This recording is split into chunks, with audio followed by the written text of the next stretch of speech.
Մեր Հիսուս Քրիստոս ամեն Հայր մեր որ հերինս ես Սուրբ Եղեցի անուն քո Եղեցե արքայություն քո Եղեցին գամ քո որպես երկինս եւ երկրի ցած մեր անաբազոր դուր մեզ այսօր եւ դու մեզ սպարտիս մեր որպես եւ մեկ թողունք մերոց սպարտաբանած եւ մի դանիրս մեզի փորձություն այլ բրգյազ մեզի չարե Զիկոյ արքայություն եւ զորություն եւ բար Դավիդյանը Սավիդենից ամեն իմաստություն Հոր Հիսուս նոր ինձ իմաստություն ըսպարիս խորհել եւ խոսել եւ գործել առաջի քո ամենայն ժամ իջար խորհրդոց իբանից եւ ի գործոց բրգյազիս եւ ողորմյա քո արարածոց եւ ինձ բազմամեղից ամեն Եվ երբ Աստծո առաջ քահանայություն անելու իր հերթը հասավ, քահանայության սովորության համաձայն իրեն վիճակվեց, որ Տիրոջ տաճարը մտնի խնկարկություն անելու։ Խնկարկության ժամանակ ժողովրդի ամբողջ բազմությունը դրսում աղոթք էր անում, եւ Տիրոջ հրեշտակը նրան երևաց խնկի սեղանի աջ կողմում կանգնած։ Զաքարիան տեսնելով շփոթվեց եւ նրա մեջ ահ եկավ։ Հրեշտակը նրան ասաց. «Մի վախեցիր, Զաքարիա, որովհետեւ քո աղոթքը լսվեց եւ Քո կինը Եղիսաբեթը քեզ մի որդի կծնի եւ նրա անունը Հովանես կդնես։ Նա քեզ համար ուրախություն եւ շնչություն կլինի։ Նրա ծնունդով շատերը կուրախանան, որովհետեւ նա Տիրոջ առաջ մեծ կլինի։ Գինի եւ ցեփիչի խմի եւ բեռնի մոր որովայնից Սուրբ Հոգով կլցվի։ Եվ Իսրայելի որդիների շատերին իրենց Տեր Աստծո կողմը կդարձնի։ Դրանք ցքին որն է։ Հարցի կրես Աստծո դիտացի Ինքն էլ Երիայի հոգով չէ, բան է ցքիչի խմի Ինքն էլ Երիայի հոգով եւ զորությամբ նրա առաջից պետք է գնա հայրերին եւ որդիներին կհաշտեցնի արդարների իմաստությունը անհնազանդներին ընդունելի կդարձնի որպեսզի Տիրոջն ընդունելու պատրաստ ժողովուրդ կազմի Զաքարիան հրեշտակին ասաց ես դա ինչպես իմանամ չէ որ ես ծեր եմ կնոջս տարիքն էլ անցել է Հրեշտակը պատասխանեց նրան եւ ասաց. Ես Գաբրիելն եմ, որ Աստծո առաջ եմ կանգնում, ուղարկվել եմ քեզ հետ խոսելու եւ այս բաների մասին քեզ ավետից տալու։ Եվ ահա համր կլինես եւ չես կարողանա խոսել մինչեւ այն օրը, երբ այս բաները լինեն, քանի որ չհավատացիր իմ այս խոսքերին, որոնք իրենց ժամանակին պետք է իրականանան։ Ժողովուրդը Զաքարիային էր սպասում եւ տաճարում զարմանում էին, որ նա ուշանում է, երբ դուրս եկավ, նրանց հետ չէր կարողանում խոսել եւ իմացան, որ տաճարում տեսինք էր տեսել։ Նա նշաններով էր խոսում նրանց հետ եւ մնում էր պապանձված բայց երբ նրա ծառայության օրերն ավարտվեցին գնաց իր տուն այն օրից հետո նրա կինը Եղիսաբեթը հաղացավ 5 ամիս իր հղիությունը գաղտնի էր պահում եւ ասում Տերն այս օրերին ինձ այսպես արեց ինձ վրա նայեց որ մարդկանց առաջ իմ նախատինքը վերացնի ամեն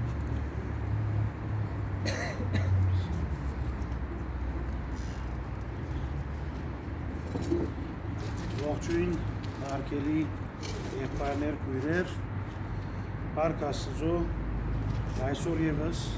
հանդիպման բարիք եղավ ողջևոր զրույց անելու եւ մի կարեւոր հավատքի հերոսի մասին խոսելու Հովանես Մկրտիչի կյանքը եւ գործունեությունը։ Նախ եւ առաջ երբ որ մենք Աստծո փրկության ծրագրի մասին մտածենք, անպայման գիմանանք մարգարեների մասին, որոնք Աստծուց ընտրվեցան եւ Աստծո պատկանները հրճագեցին, Աստծո փրկության ծրագրի մեջ կարևոր բաժին ունեցան եւ միաժամանակ Քրիստոսի մասին, Քրիստոսի աշխարհ գալու մասին վկայեցին։ Եվ դրա համար հավատամքի ժամանակ երբ խոսում ենք Սուրբ Հոգու մասին, ասում ենք, որ խոսեցավ Հորենս եւ Մարգարես եւ Ավետարանս։ Ուրեմն Սուրբ Հոգին նաև խոսեցավ մարգարեներու միջոցով եւ դրա համար Սուրբ Հոգին խոսեցավ օրենքի մարգարեների եւ ավետարանի ջամփով։ Ուրեմն երկրորդ Պետրոսի նամակի առաջին գլխու մեջ առաջին 19 երկրորդ Պետրոս ասում է Ուրեմն երկրորդ Պետրոս 1:21-ի մեջ ասում է մարգարեությունները բնավ մարդոց կամքի ծնունդը չեն, այլ Սուրբ Հոգի մղումով է, որ Աստծո մարդիկը խոսեցան զանում։ Ուրեմն տեսեք, կարևոր ակնարկություն է եւ շատ ուշագրավ, որովհետև Պետրոս Արաքյալ ասում է մարգարեները Սուրբ Հոգի մղումով խոսեցին եւ ինչ ասում է այդտեղ Աստուծո մարդիկը։ Ուրեմն տեսեք մարգարեները գոչված են Աստուծո մարդիկը, որովհետև Սուրբ Հոգու մղումով Աստուծո բրգության ծրագրի մեջ կարևոր թեր ունեցան։ Եվ այդ մարգարեներեն մեծակույնը Հովհաննես Մկրտիչն էր, ինչու մեծ կոչվեցավ, որովհետև Հիսուս Քրիստոս ինք, եթե գարտանք Մատթեոս 11-ի մեջ ասում է մեր Տեր Հիսուս Քրիստոս, որ վստահ եղեք, թե մարդոց մեջ Հովհաննես Մկրտիչեն մեծը չէ ծնած։ Սակայն երկնքի արքայության մեջ հետին եղողը Հովհաննեսեն ավելի մեծ է։ Ուրեմն մարդոց մեջ ծնածներն ամենամեծը ասում է Հովհաննես Մկրտիչն է։ Ինչու արդյոք մեծ գոչվեցավ, նախ որովհետև Քրիստոս ասում է ով որ իրանցը խոնարեցնի, պիտի բարձրանա, ուրեմն Հովհաննես Մկրտիչ ուներ խոնարհության առաքինությունը, որովհետև ասաց ինձ մե հետո եկողը ինձ մե ավելի ինչ է, հզոր է, ասաց ես ջուրով կմկրտեմ, ինձ մե վերջ եկողը Սուրբ Հոգիով պիտի մկրտե, նկատի ունի Հիսուսը։ Հովհաննես Մկրտիչ ինքնից ինքը։ Ուրեմն ասում է ինձ մե եկողը ինձ մե հզոր է, ինձ մե հետո եկողը Սուրբ Հոգիով պիտի մկրտե եւ ասաց ես իրեն գոշիգի գաբերը արցակելու արժանի չեմ։ Եկեղեցու այրեր ասում են գոշիգի գաբերը արցակելու արժանի չեմ կնշանակե Քրիստոսի աստվածության մասին մանրամասն իմանալը, որովհետև Քրիստոսի աստվածությունը անքննելի խորհուրդ է եւ մարդկային մտքով անհնար է իմանալ աստվածային խորհուրդը։ Դրա համար նաև Պողոս Արաքյալ ասում է մեծ է աստվածպաշտության խորհուրդը աստված մարմինով երևեցավ։ Հետևաբար Հովհաննես Մկրտիչ մեծ է, որովհետև նախ Քրիստոս գոչեց մեծ մարգարե։ Երկրորդ պատճառը ուրեմն Հովհաննես Մկրտիչի քալուստի մասին Մաղաքիա մարգարեն խոսեցավ։ Ընդհանրապես մարգարեները խոսեցին Քրիստոսի քալուստի մասին։ Միակ մարգարեն, որի մասին խոսել էին մարգարեն, որ պիտի կա, երկու մարգարեներ կան։ Եսայի մարգարեն, որ ասում է Տիրոջ ճանապարհը հարթեցեք, անաբադի մեջ աղաղողին ցայն է ասում է, եւ նաեւ Մաղաքիա մարգարեն, որ ասում է պիտի գրգեմ իմ տեսփանը։ Ասում է ես ես մոտ եմ ուղարկում տեսփացի եղյան, քանի դեռ չի եկել Տիրոջ մեծ ու նշանավոր օրը, որ պատրաստի հոր սիրտը որդու հանդեպ եւ մարդու սիրտը իր ընկերոջ հանդեպ գուցե քալով արվածեմ երկիրը միանգամից։ Ուրեմն տեսեք, ասում է, ուրեմն պիտի գրգե որու ասված Եղիա մարգարեն ասում է, բայց անշուշտ Եղիա մարգարե ասելով ուզում է ասել Հովհաննես Մկրտիչ, որովհետև Հիսուս ասում է Հովհաննես Մկրտիչ ինքն է Եղիան։ Հիմա այստեղ մարդիկ երբեմն շփոթի մատնվում են, այսին Հովհաննես Մկրտիչ Եղիայի հոգին իր մեջ ներթափանցեց, թե ոչ դարբեր անհատներ են, բնականաբար դարբեր անհատներ են, որովհետև Հովհաննես Մկրտիչ հին եւ նոր ուխտի գամուրջն է, իսկ Եղիա մարգարեն հին գդագարանի մեջ հիջված այն նախանցախնդիր մարգարեն է, բայց է որ Տեր Հիսուս ասում է Հովհաննեսն Եղիան, այսինքն Եղիա մարգարեն եւ Հովհաննես Մկրտիչը ապրեցին նույն ցևով։ Եղիա մարգարեն ճգնական կյանք ապրում էր, լեռներ առանցնանալով աղոթելով, Հովհաննես Մկրտիչ նաեւ առանցնացած աղոթքի կյանքի նվիրված էր, ճգնական կյանքի նվիրված էր։ Եղիա մարգարեն նախանցախնդիր էր Աքաբ թագավորի դիմաց շատ խիզախորեն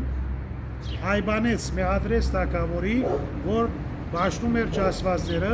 իսկ նաև Հովհաննես Մկրտիչ այբանեց Հերովդես թագավորի, որ Աստծո օրենքը խախտելով իր ամուսնու գնոջը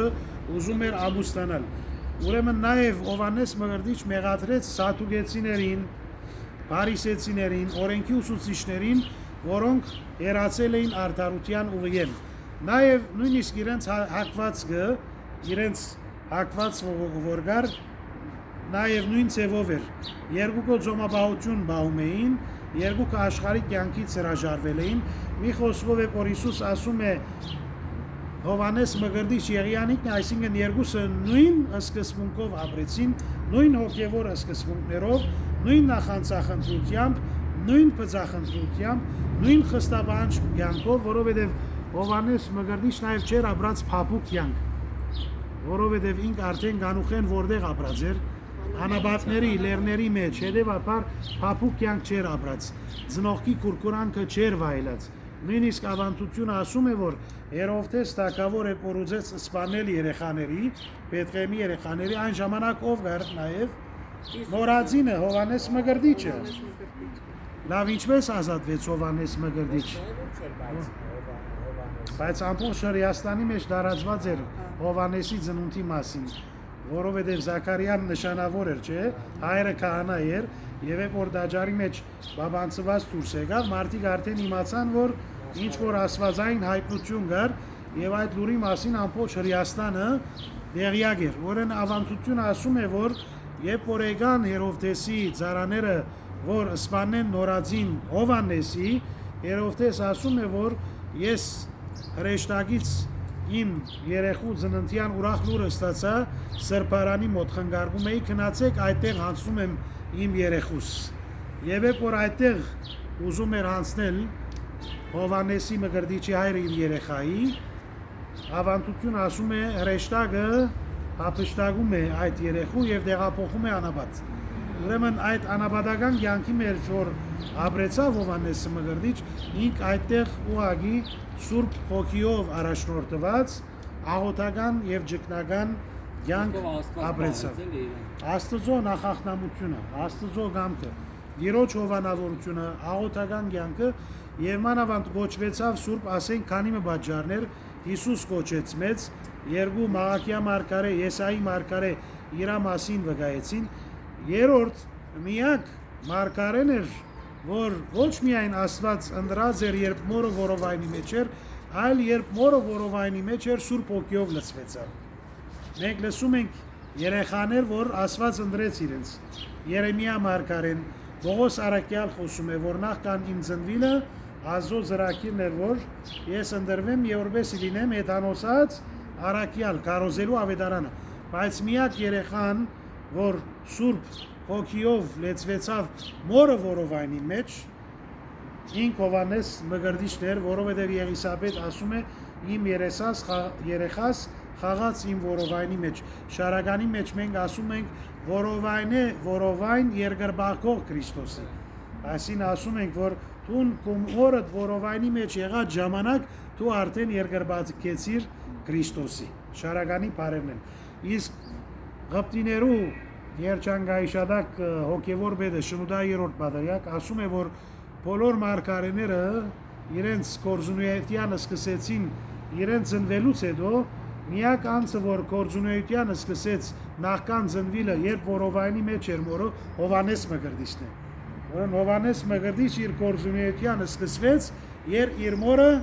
որովայնի մեջ էր։ Իսկ երկրբակետ չէ Քրիստոսի, երեխան խաղաց, երբ երեխան գազմավորվում էր Հովանես Մգրդիչ մորը որովայնի մեջը, Սուրբ Հոգիով լեցվեցավ եւ Եղիսաբեթ ըսկաց, որ երեխան խաղում է իր որովայնի մեջ։ Իսկ Բոլսո Բադրիակը, Սահակ Բադրիակը գեղեցիկ բացատրություն տալիս է։ Ասում է, որ երբ որ Հովանես Մգրդիչ լեցվեցավ Սուրբ Հոգով իր մորը որովայնի մեջ, սա հստակ պատասխան է բոլոր նրանք, ովքեր մերժում են մանգամգրդությունը, ասելով, որ ինչպես կարելի է երեխան Սուրբ Հոգի ստանա, երբ որ անչափահաս է, պատասխան հստակ տալիս է այս դեպքից, որ Հովանես Մգրդիչ երբ երեխա էր, որովայնի մեջ Սուրբ Հոգիով լեցվեցավ, հետևաբար ասում է Աստված էլ տալիս է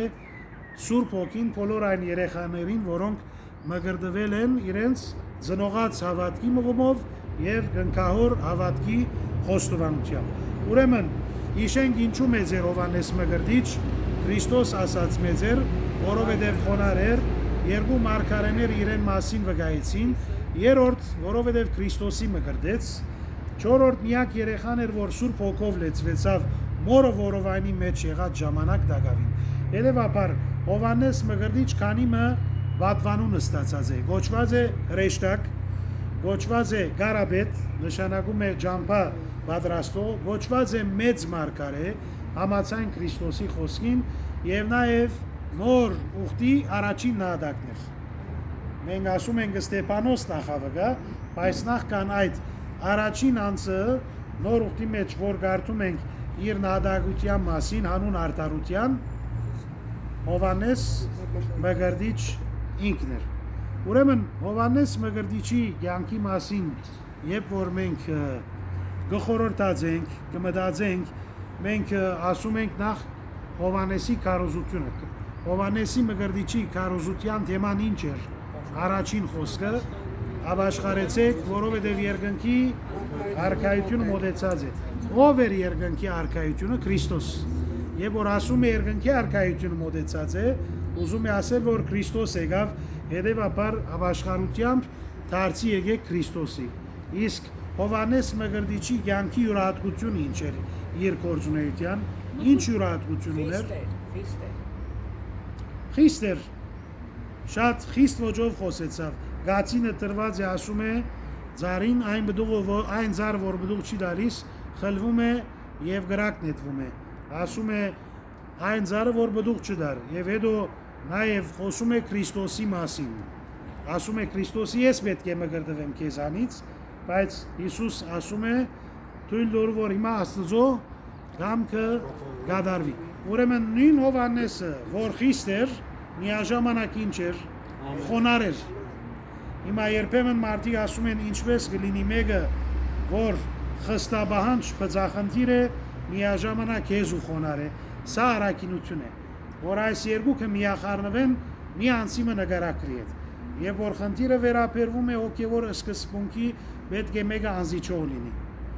Երբ որ խնդիրը վերաբերվում է եկեղեցու սրբության, հոգևոր արժեքների, պետք է մեկը նախանցախնդիր լինի, ինչպես որ նախանցախնդիր էր Հովանես Մկրտիչ ինք։ Իսկ երբ որ մեկը ճանաչում է իր դգարությունը եւ մարդ լինելը, դա խոնարհություն է։ Եվ խոնար լինելու արտահայտությունը որտեղ էր Հովանես Մկրտիչի, երբ որ ասում է ես իրան Քրիստոսի ոշիգի գաբերը արձակելու արժանի չեմ, եւ հետո Հովանես 3-ի մեջ մի ուրիշ հետաքրքիր խոսք ալգա, Հովանես Մկրտիչ ինք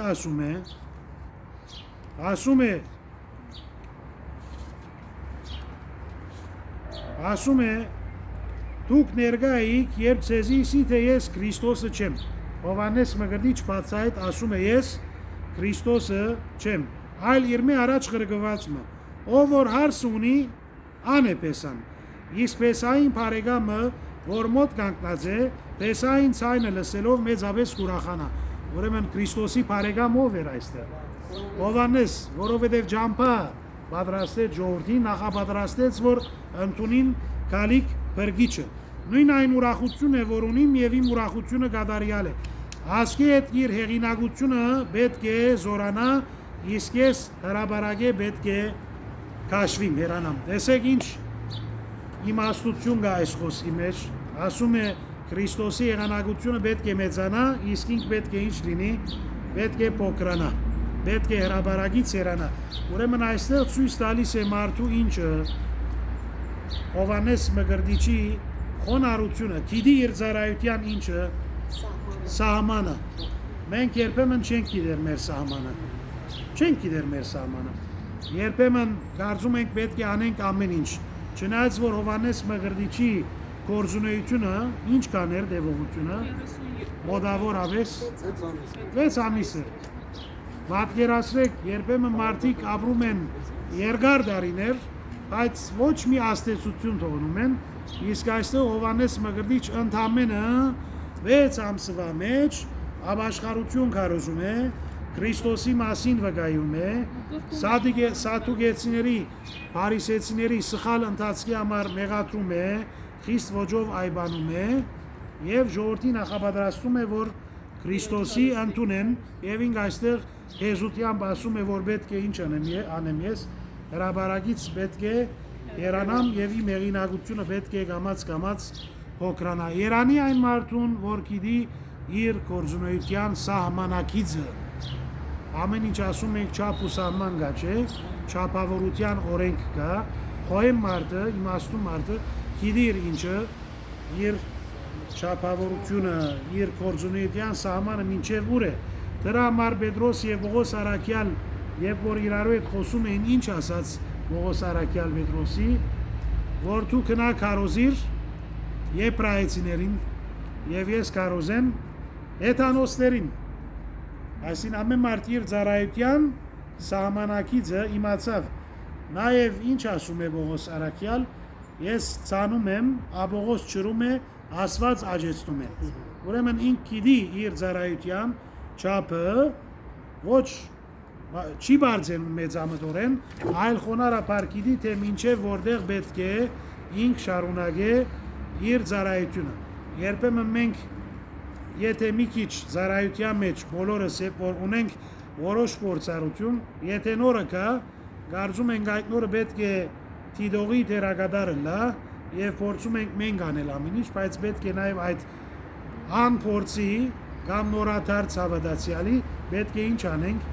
գնահատենք, կաչալերենք, կորձակցելու արիտ տանք եւ ոչ թե փորձենք ամեն ինչ մենք անենք։ Արաբական հին արած կա, ասում է,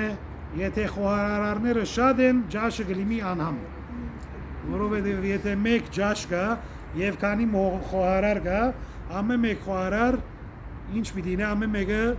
պիտի էս համեմունքը, բույսի այդ համեմունքը արաբերեն հին արած է, ասում է շատ խոհարարներ եթե լինեն, ջաշը գլինի անհամ։ Հետևաբար Երանի այն մարդուն, որ կարող է իմանալ իր գործունեության, իր ծառայության սահմանակիցը, որովհետեւ նաև ըստ գարելվույն արիտա ուրիշների, որ իրենք եւս ինչ կարողանան անել, փորձեն ծառայության մեջ մաս եւ բաժին ունենալ։ Ուրեմն Հովանես Մկրտիչ խստաբան չէր, այո, մեղադրեց սատուկեցիների, փարիսեցիների, խիստ ոճով խոսեցավ Հերովդեսի հետ եւ այդ իր խստաբանչության կինը վճարեց նախ բանդարգվելով եւ երկրորդ գլխատվելով, բայց նույն այն խստաբան Հովանես Մկրտիչը նույնքան ինչ ուներ իր նկարագրի մեջ, հեզություն ուներ, խոնարհություն ուներ, մարդոց արչեւ հեղինակավոր էր, բայց Քրիստոսի արչեւ ծառա էր, մարդոց արչեւ նշանավոր ուսուցիչ էր, բայց Քրիստոսի արչեւ խոնար ծառա էր։ Եվ դրա համար երբեմն մարդիկ ասում են, «Հաբա ինչու Քրիստոս մկրտվեցավ»։ Քրիստոս մկրտության գարիքը չուներ, որովհետև մեր Տերը սուրբ էր եւ արդար, գադարյալ մարդ եւ գադարյալ Աստված միաժամանակ, բայց Քրիստոս երբ որ մկրտվեցավ, այդտեղ որպես ծառա, որով ծառայի երբարանքով աշխարհ եկավ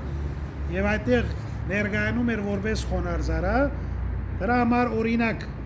դվեց բուն մկրտության, որ ինք պիտի հաստատեր, եւ երկրորդ Քրիստոս նաեւ ապացուցեց, թե Հովանես Մկրտիչ ինչ է, իրողապես մկրտող է եւ Աստծո կողմէ ուղարկված մարգարե է, եւ Քրիստոս երբ մկրտվեց, նաեւ Սուրբ Երրորդությունը հայտնվեցավ։ Հայրը երկինքեն վկայեց, «Թայ եմ սիրելի որդին», Սուրբ Հոգին աղավնագերբ իջավ, աղավնի երբարանքով իջավ եւ որդին մկրտվեցավ։ Ուրեմն Քրիստոսի մկրտությամբ երեք ճշմարտություններ կային։ Քրիստոսի խոնարհությունը, Քրիստոսի փաստ ապացույցը, որ Հովանես Աստուծո կողմէ ուղարկված մարգարե է, եւ երրորդ Սուրբ Երրորդության հայտնությունը։ Իսկ բանը, որ այդ քաղաքի դատավորները չասեն, որ դու չմկրտված ես, իրավունք չունես քարոզելու, պետք է բան, թե չէ, որ այդ քաղաքի դատավորները չասեն, դու չմկրտված ես, դու իրավունք չունես քարոզելու կամ նմանատիպի շնորհիվ։ Հիմա գասեմ այդ հարցի պատասխանը։ Քիչ վերջ գասեմ։ Մարդիկ, երբ որ Հիսուսի մոտեցան, մի հարց տվեցին, ով հիշում է, ինչ հարց տվեցին, եւ այդտեղ Հիսուս Քրիստոս Հովանես Մկրտիչի հեղինակության մասին խոսեցավ։ Ասացին ինչ հեղինակությամբ դու ուսուցանում ես, ասացին ինչ հեղինակությամբ, ինչ իշխանությամբ։ Հիսուս ինչ ասաց իրենց, հարց տանցեց, պատասխանեցեք, Հովանեսի մկրտությունը մարդկանցից էր, թե Աստուծուց։ Եվ այդ հարց տվողները վախեցին, Ասացին, եթե ասենք Աստծուց է, պիտի ասի Հիսուս, ինչու չհավատացիք, եթե ասենք մարդկանցից է, վախենում ենք բազմությունից, որով շատեր արդեն ընդունում էին Հովհաննես Մկրտիչը որպես ջանցված մարգարե։ Իսկ Հիսուսի աշակերտներեն կային աշակերտներ, որ նախապես Հովհաննես Մկրտիչի հետևորդ էին, Անտրիաս եւ իր ընկերը Հովհաննես Մկրտիչի աշակերտներն էին։ Երբ Հովհաննես Եղբայրներ չէին Անդրեասն ու Հակոբոսը։ Պետրոս եւ Անտրիաս։ Հակոբոս Հովհաննես ալ եղբայր էին, Պետրոս Անտրիաս եղբայր։ Ինչ ասաց Հովհաննես Մկրտիչ Քրիստոսի մասին կարևոր բարգա այդտեղ, կարևոր մի բարգա։ Ավասիկ Աստծո ինչ կար Աստծո կարը իսկ կարնուկ ինչի խորհրդանիշ էր Քրիստոսի ապրես Քրիստոսի զոհաբերության դրա համար տեսեք քարի մասին որ մարգարեն նաև խոսել էր որ սպանտանոց առաջնորդող ոչխարի պես գնաց եւ մեր մեղքերը ինք գրեց Եսայի ապրես Եսայի մարգարե 53-րդ գլխի մեջ խոսում է փրկչի չարչարանքների մասին ուրեմն Քրիստոս Աստծո քարն էր որ մարդոց մեղքերը վերցրեց իր անձի վրա երևաբար Հովհաննեսի վկայությունը միայն որպես փրկիչ Քրիստոսի վկայություն է թե որպես մեղքեր կավող զոհ որովհետև չի ասում սա է Աստծո միածին որդին ասում է նաև սա է Աստծո քարը որ պիտի վերցնի մարդկանց մեղքեր Հովհաննես Մկրտիչ նաև բարեբաց ծնողքի զավակ էր հայրը քահանա Զաքարիա մայրը քահանայական սերնդից Եղիսաբեթը երկուքը բարեբաշտ էին Աստծո նվիրված էին եւ նաև հրեշտակի կողմէ ստացավ Զաքարիան Ավետիսը Գաբրիել հրեշտակի կողմից որ պիտի ծնվի իր երեխան եւ հետաքրքիր է Հովհաննես անունը հետաքրքիր է հրեշտակը նաև հիշեց անունը չէ պիտի գոչես Հովհաննես եւ կարևոր խոսքը այդտեղ ինչ ասում է հրեշտակը այդտեղ ասում է մեծ պիտի լինի հզոր պիտի լինի շատ խորհրդավոր բառ է չի ասում լավ պիտի լինի չի ասում հավատավոր պիտի լինի այլ երբ խոսում է Քրիստոսի երբ խոսում է Հովհաննես Մկրտիչի մասին ասում է անիգա մեծ պիտի լա դիրոջ աչքին Ղուկաս 1:15 տեսեք խոսում են մեծ պիտի լինի Աստծո աչքին այսին սովորական անց չէ երկու ասում է քինի օղի պիտի չխմի կնշանակե աշխարհիկ չէ եւ երրորդ ասում է Սուրբ Հոգով պիտի լցվի դակավին չզնված երրորդ ասում է շատեր Աստծուն պիտի դարձնի որով ապաշխարություն կարոզեց եւ ասում է Աստծո ասում է դիրոջ կալուստի նախապատրաստված ժողովուրդ պիտի պատրաստի եւ այս ամեն առաքելությունը ընդամենը քանի ամիս էր տեսեք զարմանալի չէ հնարավոր է որ մեկը 50 տարի նվիրվի ծառայության եւ այդ 50 տարին բդղապեր չլինի եւ Հովհաննես Մկրտիչ ընդամենը 6 ամսվա մեջ արդեն Ազո ժողովուրդը պատրաստեց եւ իր աշակերտներեն ոմանք միացան Հիսուս Քրիստոսի ուրեմն տեսեք կարևոր է այստեղ մեկ Սուրբ Հոգի լեցունությունը որովհետեւ ինք սովորում էր ուղագի Սուրբ Հոգուց եւ մի կարևոր դեղ նախքան Հիսուս դերունական աղոթ սովորեցնելը ինչ ասացին Հիսուսի աշակերտները աղոթել սորվեցուր ինչպես որ Հովհաննես Մկրտիչ իր աշակերտներին սովորեցնում էր ուրեմն քարոզիչ էր Քրիստոսի մասին վկայող էր ապաշխարության հրավիրող էր նաև աղոթել սովորեցնող անձ էր Հովհաննես Մկրտիչն էլ աստուն աշակերտներ իհարկե եւ ուներ հետևորդներ եւ ուներ աշակերտներ եւ զարմանալի է ինք չուներ խոստովանահայր ոչ էլ հոգեվոր հայր օրինակ Եղիսեի հոգեվոր հայրը ով էր Եղիան ուրեմն Եղիան ուներ Եղիսեն որ իրեն ծառայում էր եւ Եղիայից սովորում էր ասված բաշխություն Լավ, Պողոս Արաքյալի կորձագից ով էր, որ երկու նամակ գրեց իրեն, Դեմոթեոս, եւ նամակի մեջ ասում է իմ հավատքի հարազատ որդիս, այդ հոգի հարազատ կապը։ Լավ, Հովանես Մկրտիչ ով ուներ, ոչ ոք։ Ուրեմն սա նաեւ մեզի տաս է, որ ինչքան էլ մենք աննպաստ միջավայրի մթնոլորտի մեջ լինենք, ինչքան էլ մենք աննպաստ եւ վադարոճ միջավայրի մեջ լինենք, պետք չէ այդ մեղքերից աստվենք, այլ պետք է գարչած մնանք Աստուծուն։ Դրա համար շատ սիրում եմ Սամոս 92-ի օրինակը, որ հարմարվում է Հովանես Մկրտիչի, ասում է արդարները արմավենի նման պիտի աճին։ Անաբադի մեջ միակ աճող ձարը արմավի ձարն է։ Ինչի։ Արմավի ձարը։ Անաբադի մեջ ուրիշ ձար չկա։ Արմավենի։ Գիտեք չէ արմավենի։ Արմավենի գսենք հայերենով։ Հայերենը արմավենի։ Ուրեմն տեսեք, Հովանես Մկրտիչ Անաբադի մեջ էր, բայց ինք նման էր արմավենի ձարին, որ գանաչասարդ էր եւ բտղադու։ Եվ անոր համար առաջին Սամոս եւ օրգարտանք ինչ կսե,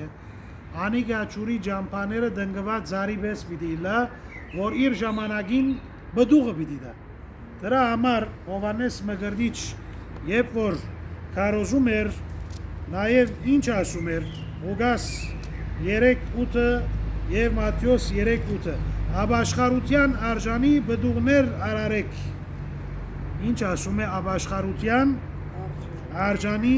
բդուղներ արարեք։ Երկու համարները կոդ սովորենք, Մատթեոս 3:8, Ղուկաս 3:8, երկուքը նույն համարն են։ Աբաշխարության հարմար բդուղներ արարեք։ Ինչն է բդուղը։ Բդուղը ինչի խորհրդանիշ է։ Գործը։ Հիսուս ինչու անիծեց թզենի ձարը։ Բայց ինչ ուներ։ Ներև ինչի նշան է։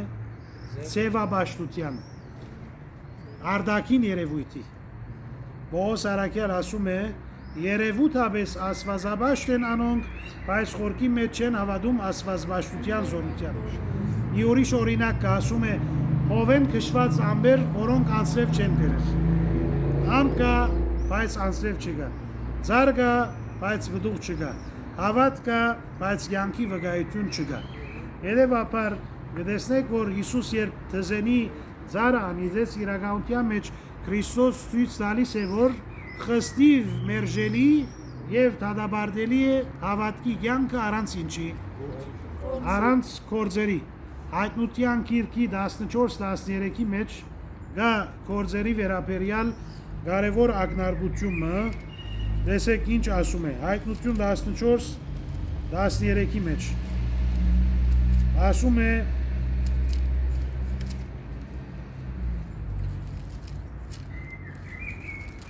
գիրոճմով դնչածների համար, հավատքով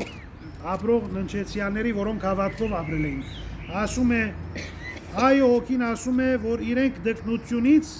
գահանքստանան, քանի որ նրանց գործերը հետևում են նրանց։ Նրանց գործերը հետևում են նրանց։ Այն անձերը, որոնք Քրիստոսով ապրել են, գործով վկայել են, որ Քրիստոսի պատկանում են, ինչ ասում է, գործերը իրենց հետևից կգնան։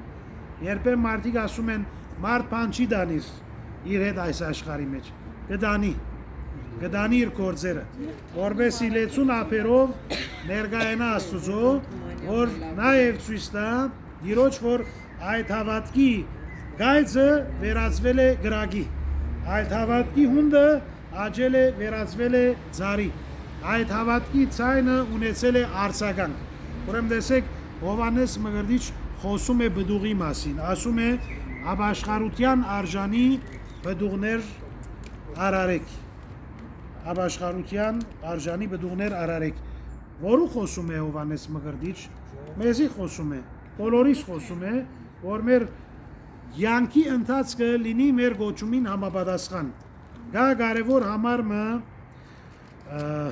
1:27 Փիլիպեցիս։ Փիլիպեցիս 1:27, տեսեք ինչ ասում է։ Միայն թե Քրիստոսի ավետարանի վայել գերբով ապրեք։ Քրիստոսի ավետարանի վայել գերբով ապրեք։ Այսինքն եթե Կերտաստանը ազնվական է եւ մենք եթե պատկանում ենք այդ Կերտաստանի, միշտ փորձում ենք այդ Կերտաստանի բադիվ ինչ անել, բարձր բայել։ Ունենք մենք էլ ստացած ենք մի բադիվ, քրիստոնյա գոչվելու բադիվ։ Եվ այդ քրիստոնյա գրելու բադիվը բարձանք չէ, այլ բարդավորություն է նաեւ։ Դրա համար ինչ ասում է։ Դժվար գործ է, պատասխանատու գործ է։ Դրա համար Հովհաննես Մկրտիչ ինչ ասաց այն մարդկանց, որ եկել էին լսելու։ Մի բարձենակ, որ դուք Աբրահամի որդիներ եք, որով ասված կարա այս քարերից էլ Աբրահամի սերունդ անել։ Հիմա նույն խոսքը մեզի ասում է. մի բարձենակ, որ դուք Գրիգոր Լուսավորիչի, Սուրբ Նարեկացիի, Ներսե Շնորհալիի զավակներն ենք։ Այդ բարձանքը բավարար չէ։ Ադիգա սկացական բաժին է, բայց նաև այդ բարձանքը պետք է լինի բարդավերությունով, որովհետեւ մենք կարողանանք լինել արժանավոր ներկայացուցիչները, արժանավոր ժառանգորդները մեր նախնիներին։ Հիմա վասկի փորձի մեջ ինչ անում է վազողը, ողոմբիական մրցումներին այդ չահը բռնողը վազում է, հետո չահը դալիս է Մույսին։ Հիմա որ չահը դալիս են մեզի մեր սուրբերը, մենք արդյոք այդ չահը մշտավար գերբով պատրաստական ենք, որ կարողանանք փոխանցել մեր զավակներին, մեր շրջապատին, որպեսզի կարողանանք կոչվել լույսի եւ ցերեկի որդիներ։ Պողոս Արաքյալ ասում է՝ դուք գիշերի եւ խավարի չեք պատկանում, դուք լույսի եւ ցերեկի որդիներ եք։ Ուրեմն իսկապես Հովհաննես Մկրտիչի կյանքը սովորական կյանք չէ, ոչ էլ կենսակրական մանրամասները, այլ աստվածաշության խորհրդի մեկնաբանություն է։ Եվ իր կյանքը մեզ համար հայելի է, որ իր կյանքի ընդմեջն նաև նկատենք մեր կյանքը։ Ինք խստաբան չէր։ Մենք խստաբան չենք, թե երբեմն զիջում ենք հոգևոր ճշմարտությունները մեզ համար երբեմն լինում են երկրորդական, երրորդական։ Մեր անձի։ Օրինակ Հիսուս ասում է 30-ի փոխարեն, մեկի փոխարեն այդ հունդը ինչ տվեց, բդուղ, չէ՞։ Ինչ տվեց բդուղ։ 30-60 այլ։ Հիմա մենք մեր անձի ասենք, ես իմ կյանքի մեջ բդուղս ինչ է։ Խղճի ասենք անգեղծությամբ, խորասկաց խոստովանությամբ, ինքնակնությամբ, որ իսկապես մեր ունեցած հավատքի բդուղը հասունացել է, Եսայի մարգարեության մեջ կա, չէ՞։ Եսայի մարգարեության մեջ կա այքի երգը, լսել ենք։ Եսայի մարգարեություն ահա եկեք մի հատ լսենք մարգարեի խոսքը։ Այքու արագը Եսայի 5։ Ով ուզում է գարտալ։ Այո, Գարինե ջան։ Այո։ Էսի այքու երգը 5։ Լսեք շատ ուշագրավ եւ դաստիարակիչ բաժիմն է։ Լավ լսենք։ Այո։ Իմ սիրելի այգու համար պիտի երկեմ նրա սիրեցյալ երգը։ Մի անկյունում արգավանդ մի տեղում այգի ուներ իմ սիրելին։ Ցանկապատեցի, բարձր ձողեր կանգնեցրի եւ ընտիր որտնատուն տնկեցի։ Աշտարակ շինեցի նրա մեջ, նաեւ հնձան փորեցի այնտեղ եւ սպասեցի, որ խաղող բերի, բայց փուշ բերեց։ Այժմ Հուդայի այրեր եւ Երուսաղեմի բնակիչներ, իմ այգու դատն արեք։ Էլ ինչ պիտի անեի իմ այգու համար, որ չարեցի, սպասեցի, որ խաղող բերի, բայց փուշ բերեց։ Բավարար է։ Սպասեցի, որ ինչ դա։ Խաղող բերեց, բայց ինչ տվեց։ Վերքի փոխարեն։ Ուրեմն տեսեք, դրա համար Քրիստոս Հովհաննես 15-ի մեջ ինչ ասում է. Ես եմ որդադունգը եւ դուք ջուղերը ինձի միացեք, ես ձեզ միացած կմնամ, առանց ինձի դուք ոչինչ կրնակ մեք։ Կտեսնեք այքու երգը։ Այքու երգի մեջ ասում է ինչ պետք էր անել եւ չարեցի։ Հիմա Հիսուս Քրիստոս մեր համար աշխարհ եկավ, մեր մեղքերը իր վրա գրեց, խաչով իր պատվական արույնով մեղքի կինը վճարեց, Սուրբ Հոգին ուղարկեց, որ մեզ մխիթարե, Աստծո պատկանները հիշեցնե, եկեղեցին հաստատեց, որպես աստվածային սիրո հուշարար, որպես եկեղեցու Հովանու ներքո մենք դաստիարակվենք, հոգևորապես կրթվենք։ Ուրեմն նույն Աստված ասում է իմ սիրելի համար ինչ պետք է անեի եւ չարեցի։ Ուրեմն այստեղ ցույց տալիս է ինչը Աստծո խնամքը։ Աստծո խնամքը։ Օրինակ ասում է արքավան տեղ ցանգաբատ բարձր ծողեր կանգնեց, անդիր որ դադուկ դնգեց։ Ուրեմն Աստված էլ ակնկալում է ինչը մեր կյանքում հավատքի բդուղները։ Հիմա մեզ համար կարևորը Սուրբ Հոգու բարգևներն են, թե Սուրբ Հոգու բդուղներն են։ Բդուղը, որով խոսում է բդուղի մասին։ Եվ Հովանես Մկրտիչ ուներ բդուղները։ Եվ մի զարմանալի բան կա, ես անցամ շատ զարմացի։ Հովանես Մկրտիչի կյանքից։ Հովանես Մկրտիչ հրաշք չկործեց բնավ, բայց կոչվեցավ մեծ մարգարե։ Իսկ հիմա ներկա ժամանակ ինչ շարժումներ կան, որ կարոզում են ոչ թե Սուրբ Հոգու բդուղների մասին, չեն խոսում Սուրբ Հոգու բդուղների մասին,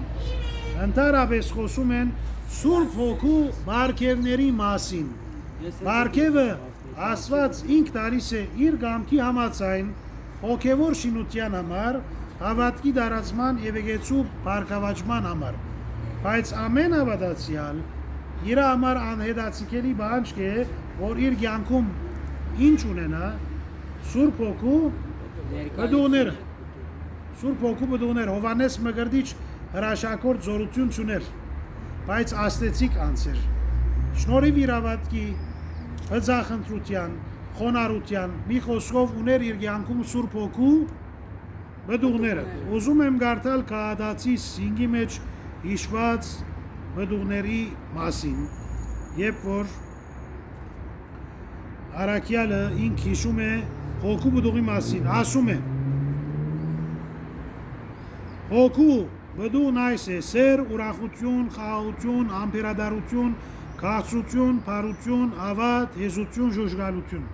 Այս բդուղները Հովանես Մկրտիչի կյանքի մեջ կար։ Օրինակ, առաջինը սեր, ուներ սեր, Քրիստոսի բարեկամներ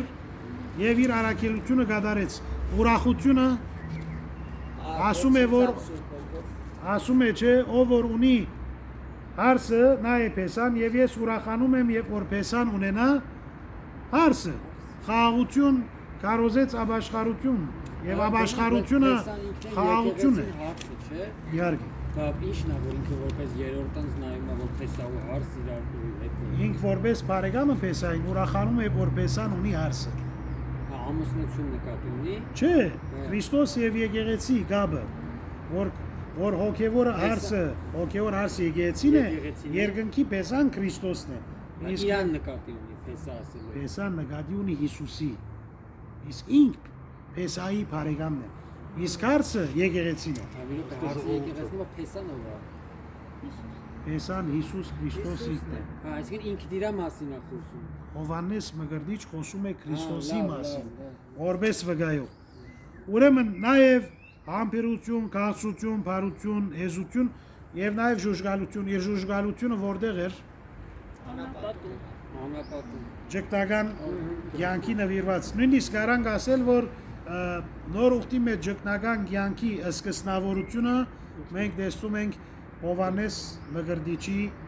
կյանքի մեջ։ Ուրեմն տեսեք, Հովանես Մկրտիչի կյանքով մենք սովորում ենք, որ ունենանք բդուղ ժողովուրդ։ Բարգև Աստված տալիս է։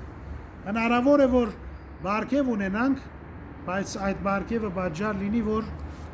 գորստյան մատնվենք։ Բայց բդուղը Աստծո նկատմամբ մեր ունեցած հավատքի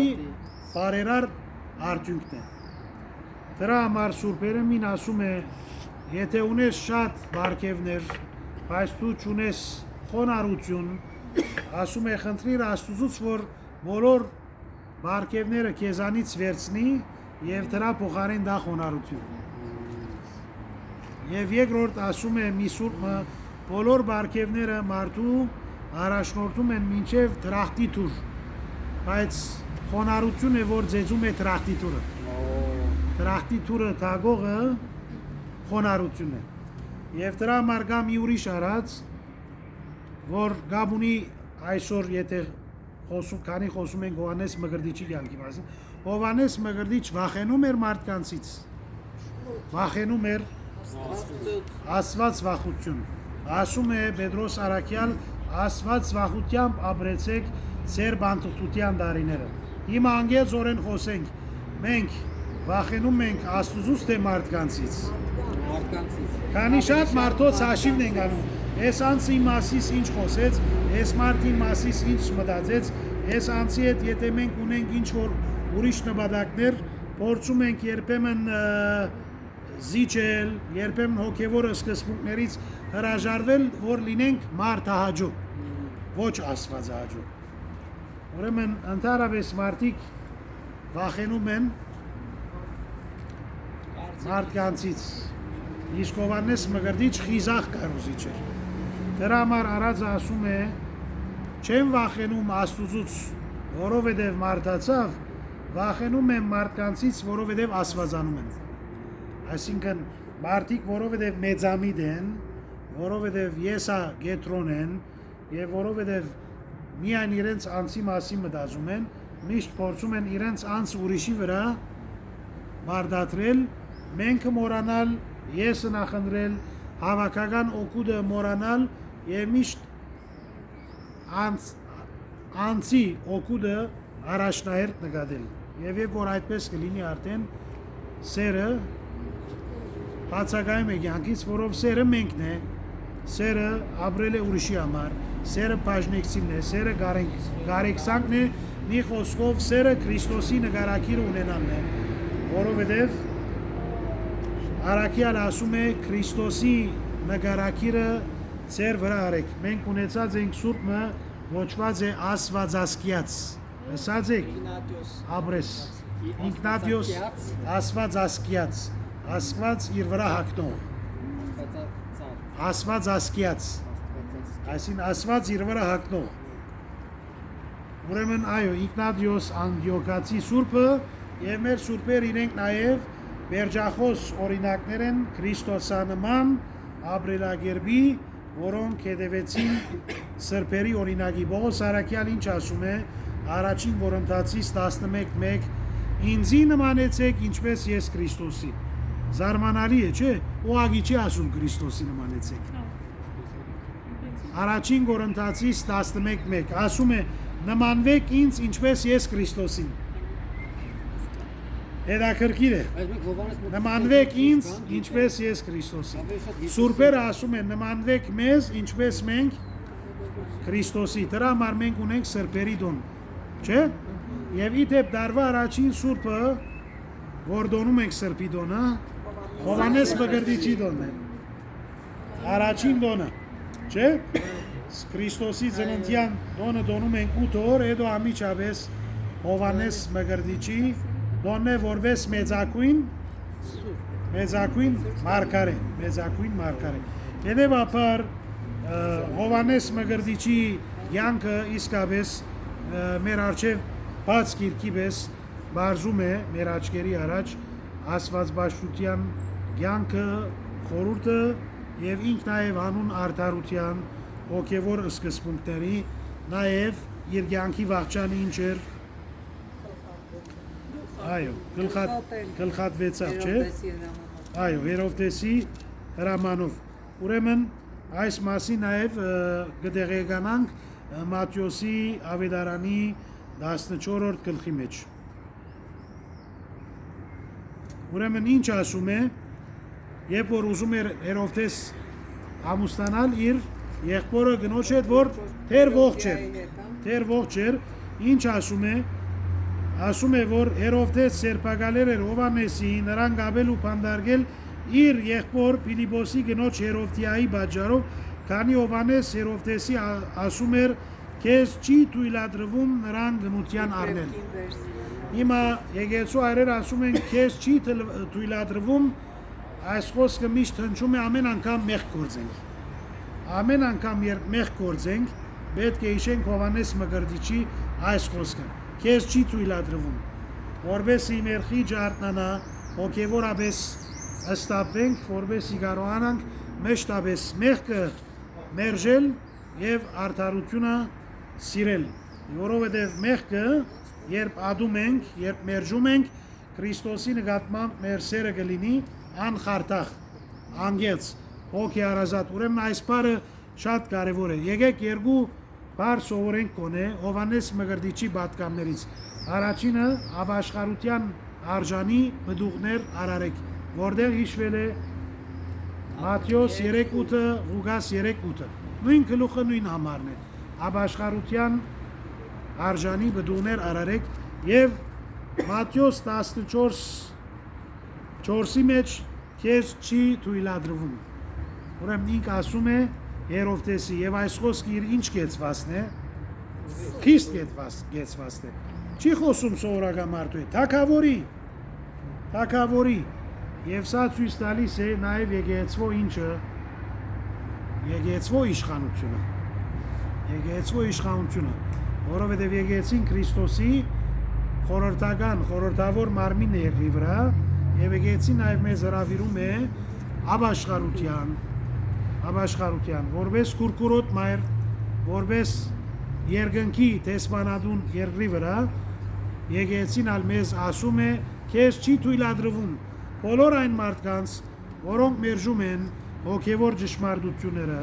աստվածաշնչական սկզբունքները, բարոյական արժեքները, բոլոր այն մարդկանց, որոնք փորձում են ապրել մարդահաճո կյանք, ոչ աստվածահաճո կյանք։ Ուրեմն քեզ չի թույլատրվում, ասում է, նրան գնության առնել, ուրեմն Հերովտես ցանկանում էր սպանել, չէ՞, եւ դարեդարձի առիթով ինչ անում է, գերուխում գա, չէ՞, եւ որ գերուխումը չափից սաբանից դուրս գա, մարդ կսկսի ինչ անել, չափազանցել, ծայրահեղության գնալ, այդ ծայրահեղ գերուխմի մտնոլորտի մեջ, չէ՞, Հերովդիայի աղջիկը երբ որ բարեց հաջո երևացավ, չէ՞, եւ երթումով խոստացավ դալ աղջիկին ինչ որ ուզում է եւ ասում է աղջիկը խրատված էր մոր կողմից, որ ինչ անի, սկուդեղի վրա բերի Հովհաննես Մկրտիչի գլուխը։ Ուրեմն տեսեք այդ ինչ որ ծայրահեղ է վնաս է, չափազանց ուրախությունը մարդու առաջնորդի անդարբերության, չափազանց սուկը մարդու առաջնորդում է հուսահատության, եւ ոչ չափազանց գերուխումը ինչի առաջնորդեց Հերովտեսի երթումի, եւ որովհետեւ երթում արեց, ինչ թագավոր էր պետք է իր խոստումը կատարել,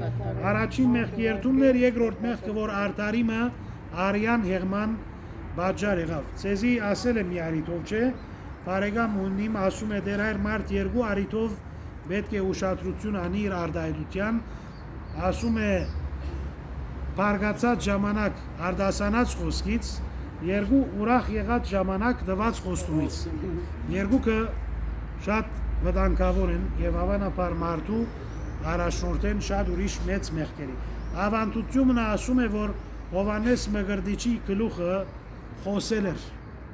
Երբ սկուդեղի վրա գլուխը բերեցին, այդ գլուխը էլի խոսեց։ Ասաց քեզ չի թույլատրվի։ Եվ դրա համար Հերովտես միշտ ապրում էր վախով եւ դակնաբոր եւ նույնիսկ երբեմն կարծում էր, որ ինք չէ։ Հիսուսը որտեղավ եկել քարոզում էր, ասում միթե Հովհաննես Մկրտիչն է, որով այդ վախով եւ դակնաբով ապրում էր, արդարիմը սպանությանը բաժար եղավ։ Հետևաբար մենք որպես եկեղեցի կպատվենք մեծ մարգարեի, որ կոչված է հրեշտակը, դեսպանը, մեծ մարգարեն, նաև Մկրտիչը, որովհետև Քրիստոսի մկրտեց եւ այդ մկրտությամբ արդեն վկայվեցավ Քրիստոսի կողմից որպես վավերական մարգարե եւ մենք եկեք այսպես ամփոփելու համար բամնալ եկեք քանիմը գեդերու մեջ ասենք ինչ սովորում ենք Հա? Ինչ սովորում ենք Հովանես Մկրտիչի կյանքից։ Քանի րոպե եւ շուտով ավարտին կհասցնենք։ Առաջին ասկուշանալ, երբ շատ հանգիստ ապրում ենք։ Շատ հանգիստ կյանքը մարդու հավանաբար առաջնորդ է Հեշտասիրություն։ անդարբերության, հեշտասիրության, վտանգավոր է։ Դե շատ լավ բան է, գիտեք։ Ինչը Հանգիստ ապրել է, էլի։ Միշտ հետևից վտանգ է։ հանգիստ ապրելի հետև միշտ ինչ կա, Փորձությունը։ վտանգներ կա։ Օրինակ եթե ես շատ հանգիստ ապրեմ, գարեկցանքի զգացումը իմ մեջ կամած գմեռնի։ Աշխարհը չի թողի, որ շատ երկար դեպի։ Հիմա երբ որ մարդը ապրում է աշխարհիկ հաճույքներով, ապրում է հանգստավետ կյանք, չի ուզում նեղություններ, նամ նեղության մեջ եղողի օգնելի պատրաստ չի, որով այդ հոգեվիճակից չի հասկանում։ Մի խոսքով լինում է անդարբեր։ Ուրեմն ասկուշանալ, որով հավատքի կյանքը նաև ինչի կյանք է, խաչի կյանք է, չէ՞, մտեք նեղ դրից ասում է Հիսուս։ Դա չի նշանակում լանք, մտեք նեղ դուրեն, նեղ դրից։ Ուրեմն անշուշտ չի նշանակում հավատքի կյանք ողբերգություն, ցավ, դրդմություն, հավատքի կյանք ինչի նշան է։ Պայքար։ Պայքարի Հովանես Մկրտիչ պայքարեցավ, օրվա մտայնությունները մերժեց։ Չնայած որ գար մեղքի մթնոլորտ եւ ինքանի դար հետո հայտնվեցավ որպես մարգարե, Մաղաքիա մարգարեից մինչև Հովանես Մկրտիչ քանի տարի գար։ 400 տարի հետո եկավ մի մարգարե։ Հավանաբար ոմանք կարծեցին ասված մոռացել է իր ժողովրդին, կամ ասված հետացկել է փրկության ծրագիրը, բայց Հովանես հայտնվեց մի ժամանակաշրջան, երբ կար հեթանոսություն, խավարամտություն, երբ կար դրամի նկատմամբ այսօր եւս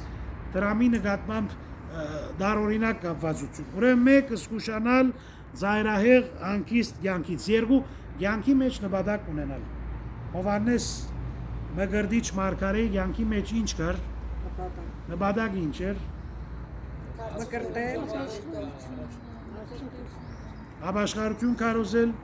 մկրտել, Քրիստոսի մասին վկայել եւ Աստծո դիրոջ ճանապարհը նախապատրաստել։ Հիմա հարցն անք մեր անցին։ Մենք եկեղեցի եւ ժողովուրդ ճանապարհ ենք, թե ոչ եկեղեցի, ասենք ժողովրդի եւ եկեղեցի միջև ճանապարհ ենք, որ մարդիկ մեր միջոցով մոդենում են եկեղեցի, թե մենք ժողովուրդ եւ մեղքի ճանապարհ ենք։ Ինչ ճանապարհ ենք մենք։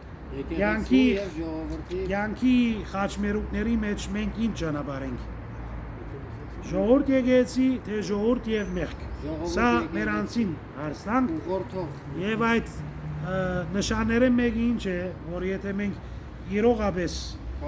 ժողովուրդ եւ եկեղեցի ճանապարհն ենք, այդ սկալի նշաններն ինչն է։